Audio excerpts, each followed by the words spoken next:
If he did not support Scientology or was hostile to it, he would be declared a suppressive person and Marla would be forbidden to have any contact. At the least he was being handled. As this video shows, Kent Snyder worked regularly and closely with CCHR, actively promoting legislation favorable to them.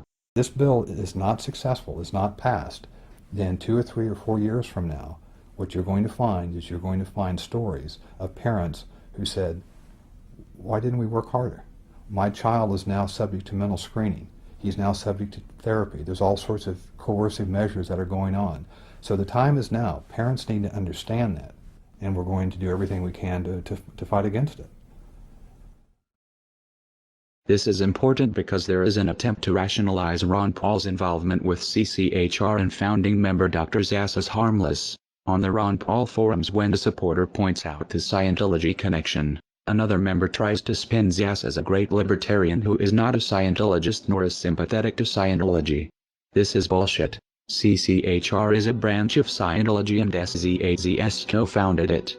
The Church of Scientology would never allow someone they did not control to have that much influence. The CCHR website was registered by Scientologist Amber Smayataki. Most of the board are Scientologists. Zass denies being a Scientologist. A representative writes, sharing this battle does not mean that Dr. Zass supports the unrelated principles and causes of any religious or non-religious organization. This can be true working with most organizations, but as we have shown, Scientology does not work this way. You are either for Scientology or you are against it. Whether SZAZS himself believes in Xenu is irrelevant. What is relevant is Scientology considers Zass non-hostile and therefore successfully handled. Kent Snyder may have something in common with Lisa McPherson. His involvement with a cult might have killed him. Like Zass, Scientology believes in an extreme version of personal responsibility. That disease is a result of body thetans and it is the Scientologists' fault for not trying hard enough to clear them. If they did, goes the theory, they would be free of disease. Zass doesn't push body thetans, but he does promote a dangerous distorted idea of mental illness that has the same potential effect, discouraging people from getting help because according to him any problems they have are imaginary. The CCHR was created in 1969, founded by the Church of Scientology and by famous renegade psychiatrist Dr. Thomas Zass.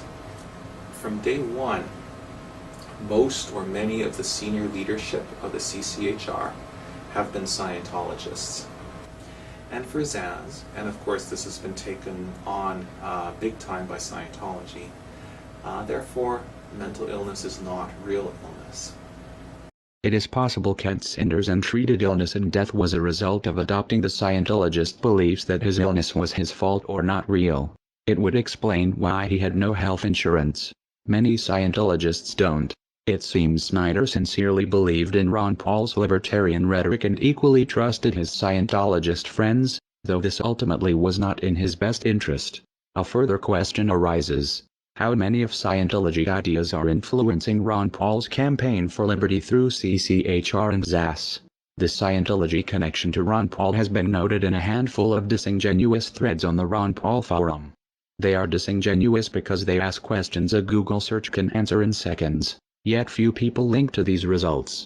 The threads are phishing members to see how much Paul supporters know about the connection, and when someone appears knowledgeable, the information is spun.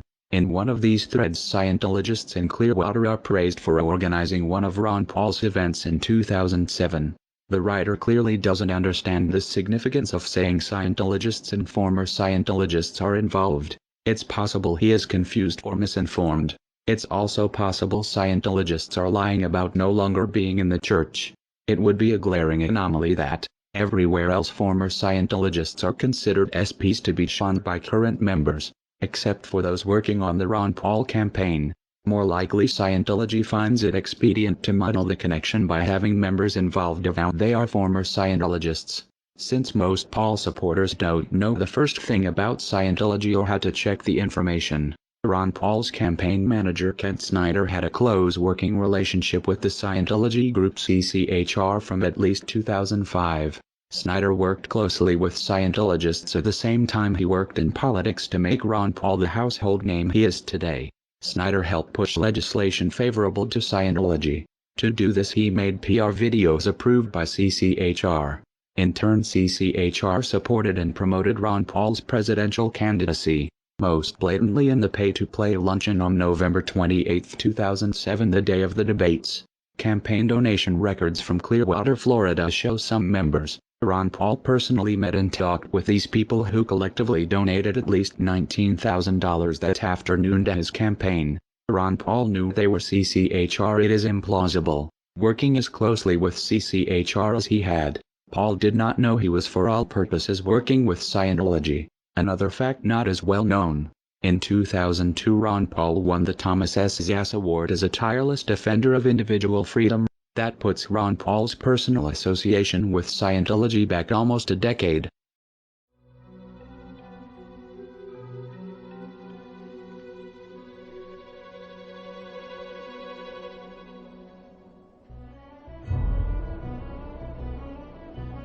It stretches credibility that Snyder was unaware of the Lisa McPherson situation and other Scientology crimes and abuses.